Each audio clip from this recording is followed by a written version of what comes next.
അപ്പൊ മുജാഹിദികൾക്കെതിരെ ആരോപണം എന്ത്? നിങ്ങൾ ഈ സമൂഹത്തെ മുശ്രിക്കാക്കല്ലേ എന്നാ. നമ്മൾ ആരെയും മുശ്രിക്കാക്കണില്ല. നമ്മൾ മുശ്രിക്കാക്കുകയല്ല നമ്മളുടെ പണി. നേരെ മറിച്ച് എന്താണ് ശിർക്ക് എന്ന് ആളുകൾക്ക് വിശദീകരിച്ചു കൊടുക്കുകയാണ്. ശിർക്ക് സമൂഹത്തിലേക്ക് കടന്നു വരുന്നതിനെ താക്കീത് ചെയ്യുകയാണ്. അതല്ലാതെ ഇന്നയാള് മുശ്രിക്ക് എന്ന് പറയലല്ല. എന്നാൽ നാട്ടിക മൂസ മുസ്ലിയാരുടെ തൗഹീദും ശിർക്കും എന്ന പുസ്തകത്തിൽ കാണാം, മുജാഹിദുകളെ പറ്റി എഴുതുന്നു, ചുരുക്കത്തിൽ കഴിവ് അള്ളാഹുവിന്റേതും മനുഷ്യന്റേതുമെന്ന് രണ്ടായി വിഭജിച്ച് അള്ളാഹുവിന്റെ ഗുണമാകുന്ന ഖുദ്റത്തിൽ ഇവർ മായം ചേർത്തിരിക്കുന്നു. അതിനാൽ ഒറിജിനൽ മുശ്രിക്കുകൾ ഇവരാണ്. മാത്രമല്ല ഓരോ മനുഷ്യനും സ്വന്തം കഴിവുണ്ടെന്ന് വിശ്വസിക്കുക വഴി കോടിക്കണക്കിന് സൃഷ്ടാക്കളെ അംഗീകരിക്കുന്നവർ മഹാമുശ്രിക്കുകളാണ്. മുജാഹിദുകളോട് ചോദിക്കുന്നത്, 2 ദിവസം മുമ്പേ മഗ്‌രിബ് നിസ്കാരത്തിന് വേണ്ടി ചേലക്കാട് പള്ളിയിൽ യാദൃശ്ചികമായി എത്തിപ്പെട്ട നിസ്കാരം കഴിഞ്ഞ ഉടനെ ഒരു ചെറിയ കുട്ടി എന്റെ അടുത്ത് വന്നിട്ട് ചോദിച്ചു, ഒരു സംശയം ചോദിക്കാനുണ്ടായിരുന്നു. ഞാൻ ചോദിച്ചു, എന്താ സംശയം? അത് സുന്നികളെ തുറന്ന് നിസ്കരിക്കാൻ പറ്റുമോ? ഞാൻ പറഞ്ഞു, പറ്റുമല്ലോ. അത് ഒരു മുശ്രിക്കുകളല്ലേ, ഒരു ശിർക്ക് ചെയ്യുന്നവരല്ലേ?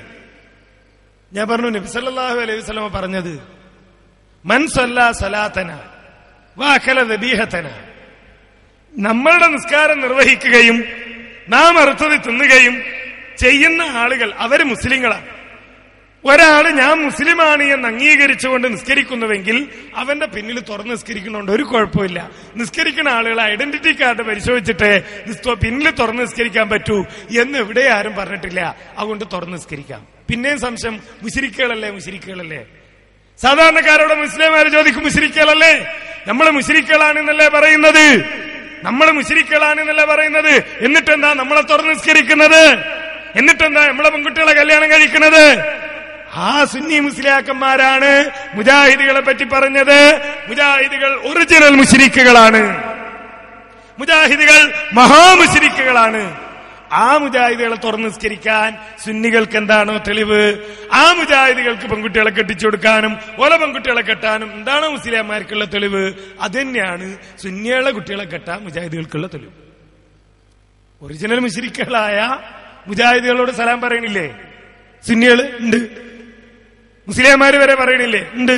അവര് മരിച്ചാൽ മയ്യത്ത് നിസ്കരിക്കണില്ലേ? ഉണ്ട്. അവരെ പിന്നെ തുറന്ന് നിസ്കരിക്കണില്ലേ? ഉണ്ട്. അല്ലെ?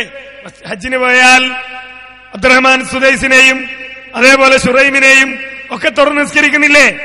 ഗൾഫിലെ പല പള്ളികളിലും സലഫികളുടെ പള്ളികളിൽ ചെന്ന് തുറന്ന് നിസ്കരിക്കുന്നില്ലേ? സുദൈസ് അള്ളാഹിനോട് മാത്രമേ പ്രാർത്ഥിക്കാൻ പാടുള്ളൂ എന്ന് ഏതാണ്ട് എല്ലാ ഖുത്ബകളിലും കൃത്യമായി പറയാറുണ്ട് എന്നുള്ളത് അദ്ദേഹത്തിന്റെ ഖുത്ബ കേൾക്കുന്ന ആളുകൾക്കറിയാം.